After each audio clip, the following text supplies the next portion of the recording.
Well, hello, everybody. First off, I want to start by apologizing to all of you for the delay in some of these videos because it's been crazy. We have been prepping for the move. The computer, our desktop computer, is still working, but it's actually disconnected right now in preparation for the move because we're using the TV that I was using as the monitor for our actual TV because we're selling our big TV, and it's a huge mess, but it does hinder the editing process. Nevertheless, I did want to make this video just to kind of recap some things because I'm making this video on what is today? October the 10th, or 11th, I think. I don't know, whatever today is. Anyhow, middle of October, we'll say. I'm making this video, and I have actually done 2 trips to Kentucky. Did one in September, and did one actually a week and a half or so ago. So a lot has happened since our last update on this. And in the channel update for September, which I would encourage you to go watch, that video we had mentioned about the truck fiasco. So we'll start with the first trip to Kentucky back in September. We did make a trip to Kentucky. By we, I mean myself and a friend of mine. He actually helped me go down because we were doing this to make it easier on me. With stopping at hotels, I feel like if you're driving by yourself, stopping at hotels is a must because when you're towing a trailer, when you have a pickup truck and a trailer that's loaded, the idea of concentrating on the road for that long with that kind of load is it's kind of dangerous. It doesn't really matter like when you do it because GPS time is about 10 hours and 15 minutes. But even if you're driving straight through, by the time you stop for gas and that kind of thing, it's still taking you about 11 and a half to 12 hours. So trying to focus on the road for that long is a long time. So for safety reasons, I just felt that it's probably better to take someone with me. Also, by driving straight through, I don't have to worry about hotels, which is also a huge deal. I mean, just on the cost saving front. So that really eliminated 2 big issues, staying at a hotel, also the clarity of your mind to be able to get you through driving that far. It just takes a load off of you, right? Because you're driving and you're tired and you can say, hey man, could you drive for me for a little bit?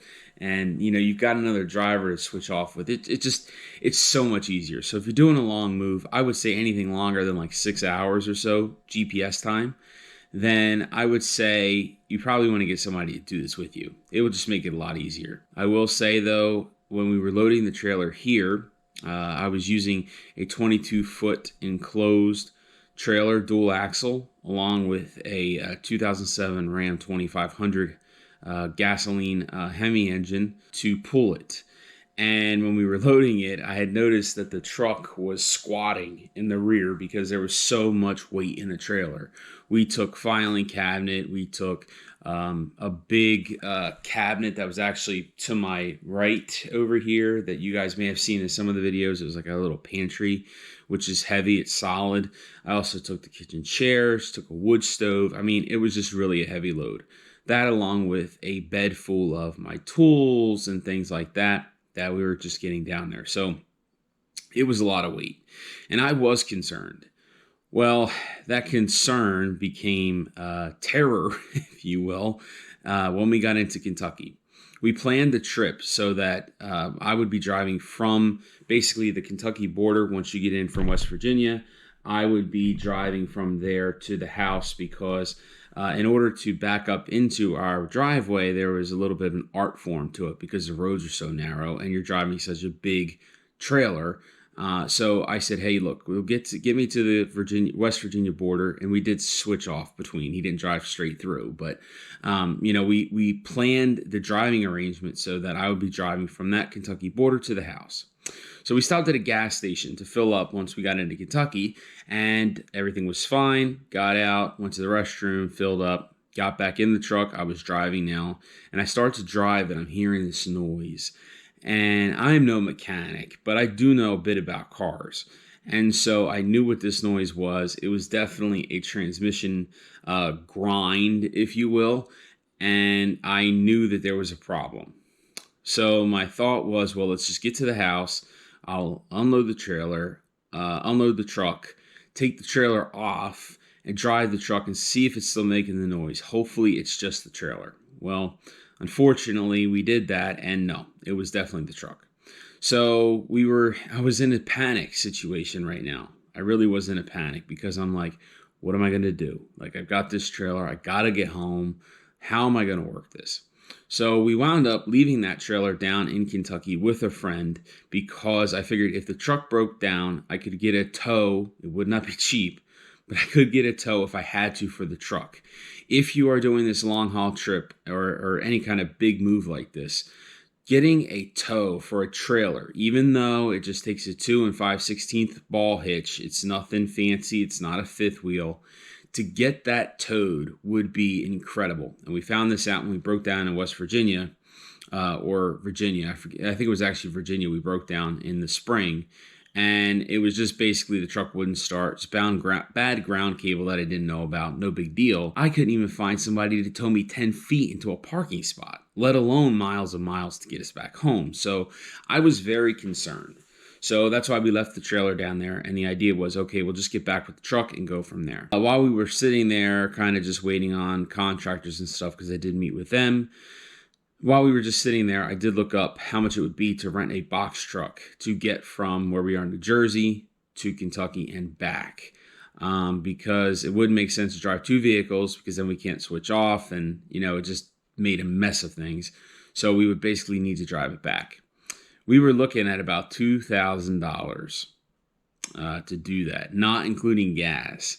I did contact a local place that is very local, but they do rent box trucks that I am very familiar with. And it was still going to be about $1,000. To me, that's incredible. So I was panicking. I really was. And then I thought, well, let me just get a truck. How much would it be to haul an enclosed trailer, like a U-Haul trailer? Well, they're pretty cheap, but the problem is the availability is not good. So you're dealing with that as well. It just turned into a huge mess. So that was a big issue for me. However, the bigger issue was getting home. So we continued to unload. We met with the contractors. Everything was fine. This was basically just a trip down there to drop off stuff and come back. That's what this load was. That's why we did this. From the time I walked out my front door to go pick him up to the time I got back in, the entire trip was a total of about 53 hours. So that's pretty good considering you're doing 24 hours of driving. We did sleep there one night. I mean, to just go there, unload, and head right back. Even with 2 drivers, it's dangerous because you need some downtime. So I thought it was pretty good. We did sit around. We were going to be leaving later in the day. We planned to leave actually around 9 o'clock at night. We were kind of sitting around in the afternoon, and we said, why are we just sitting here? Let's just leave. So we actually wound up leaving at about, I think it was actually, I think it was something like 6:30 or something like that at night we left. And actually, to be honest, now that I'm adding it up, my math is wrong. It was about 52 hours. So it's not bad at all considering you're traveling. Again, 24 hours. It's a long trip. We did get back in one piece. Obviously, everything was great. One of the things that we did do, and I will insert the clip here, is we did manage to get up to the clearings. So there is 3 clearings above our house that the excavators have done a beautiful job on, and they are various sizes. I'm told that the middle one is about the size of a football field. The lower one is probably, probably 30 or 40 feet by about 100 feet, 150 foot. The top one, all the way up the mountain, is probably about 400 or 500 feet by probably 200 or 300 feet. Very, very rough estimates, but they are pretty big. You guys can see. I had actually my friend go up because they're steep. It's very steep. I was exhausted from driving. I don't know how he did it, but he is in a little bit better shape than I am, so maybe that's what it was. But he did go up there and take this GoPro footage, and that's why I wanted to share it with you, because it is really just beautiful, and you guys can see it there. So this was a successful trip, but it led to a lot of problems. When we got back, it was trying to find something to haul a trailer down, get a trailer. I didn't know what I was going to do. What wound up happening was I had looked around on Facebook Marketplace and I was trying to find a good truck, just one that I could go. You know, I didn't want a project truck. I don't want a truck that needs a bunch of stuff. I had looked and looked, and one of the things that I really was interested in was finding a truck that was extremely reliable. A truck that I knew would last me a long time. Something a little more reliable than the trucks that I've had in the past. So, through lots of research and something that I kind of already knew, the most reliable truck that I could find in any price range was a Toyota Tundra.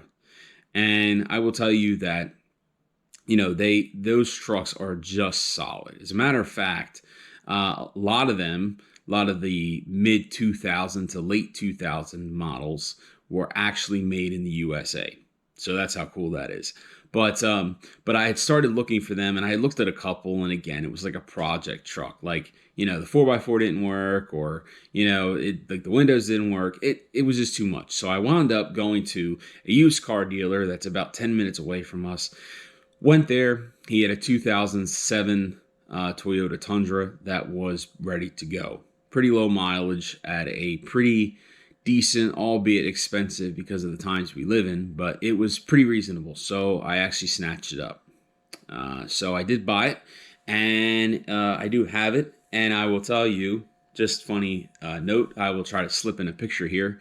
But as you can see, it was actually made in Indiana, which to me is just awesome. And I will tell you, I've had this truck now, and it made the second trip back to and fro to Kentucky, and I will talk about that in a moment. But this truck is just incredible. I mean, it is an incredible truck. If you guys are doing this kind of move and you're looking for a truck, the Tundra is probably the truck for you, unless you're towing like a super huge trailer.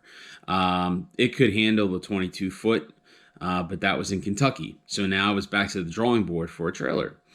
I actually had started the rental process with U-Haul, and the local U-Haul operator I know personally. So I actually went on the website, booked one of these 6x12 dual axle cargo trailers, they call them. It's an enclosed trailer. And I booked it, and as the date got closer, I got to reading the emails, and it's like, it's not guaranteed. Yikes, because my friend had already taken off of work for the time that we went last week. So I really couldn't deal with them not having it. I had actually reserved it to pick it up Tuesday morning, and we were leaving at 3 a.m. on Friday morning. So I had a very short window really to load everything in there, get it ready, and go. So, but I knew that was, I could probably do it if I got it Wednesday, but I needed 2 days to load it.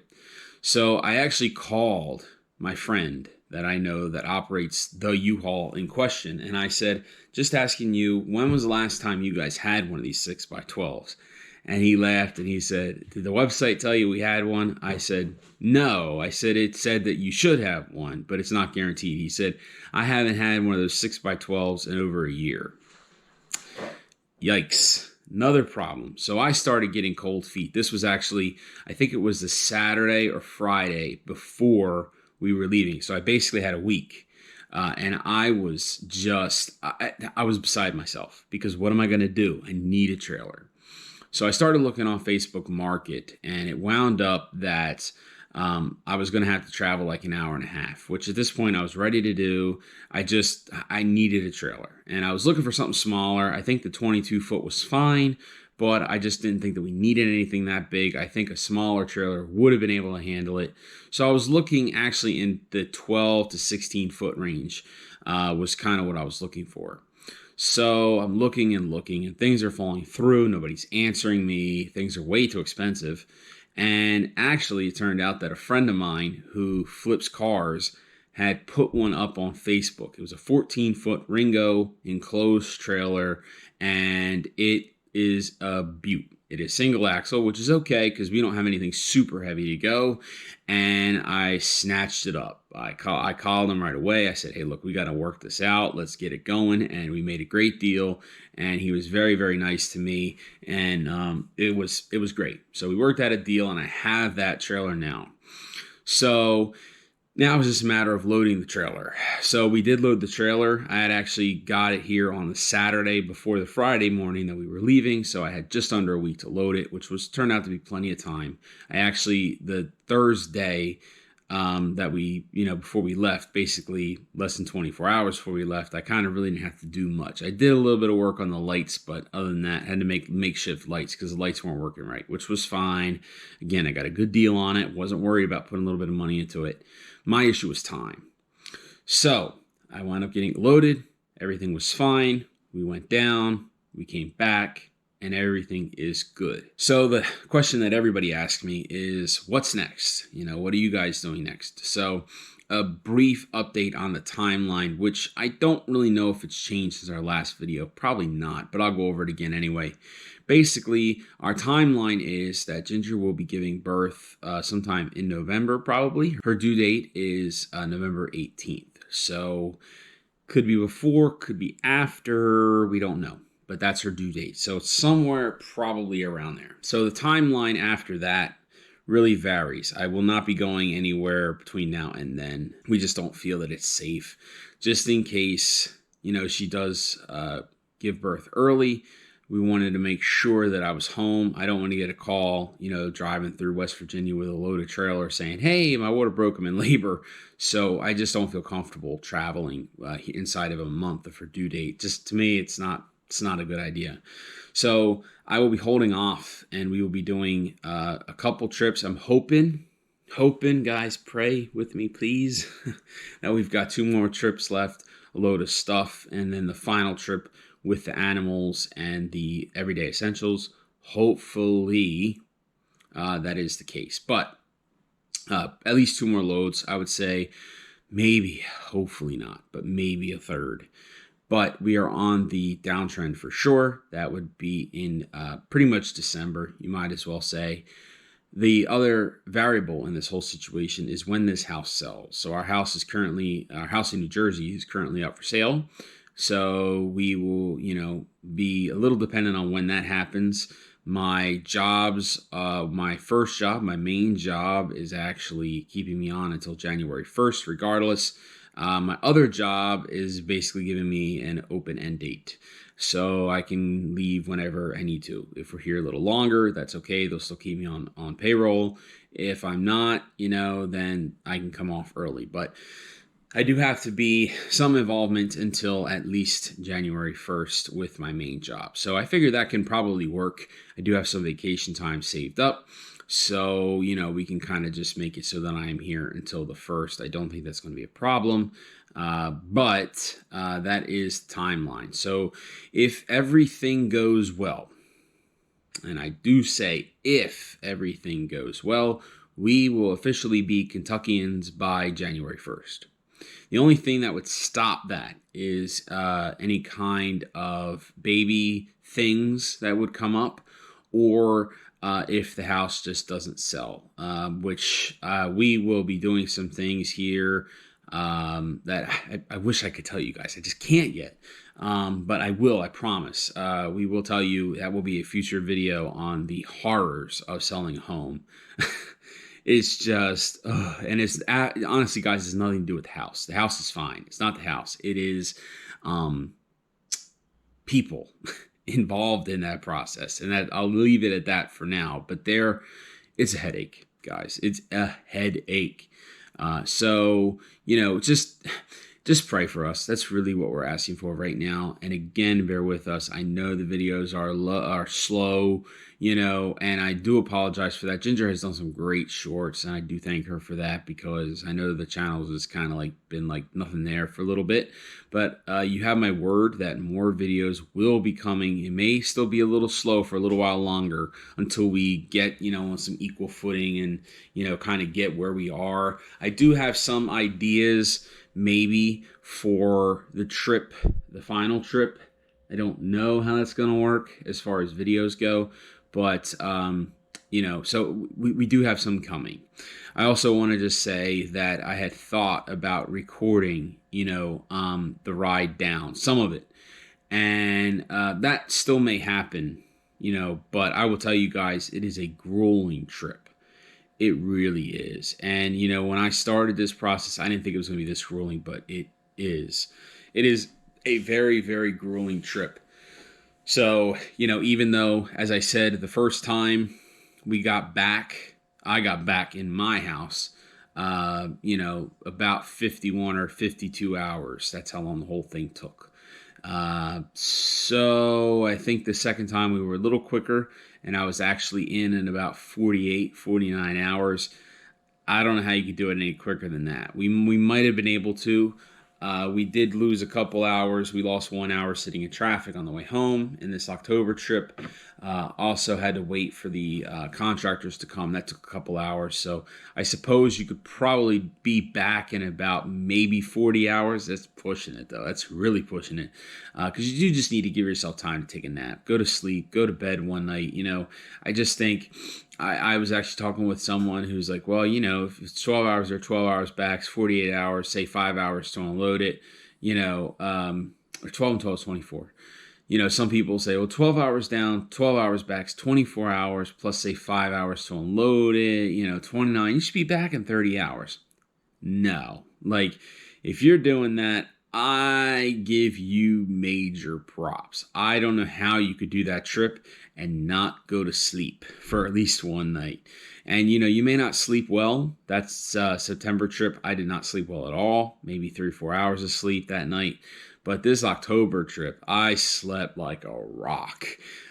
Me and my buddy both slept like a rock. We went to bed early, and I think he woke up before I did. But I slept like 9 hours, which I never, ever do.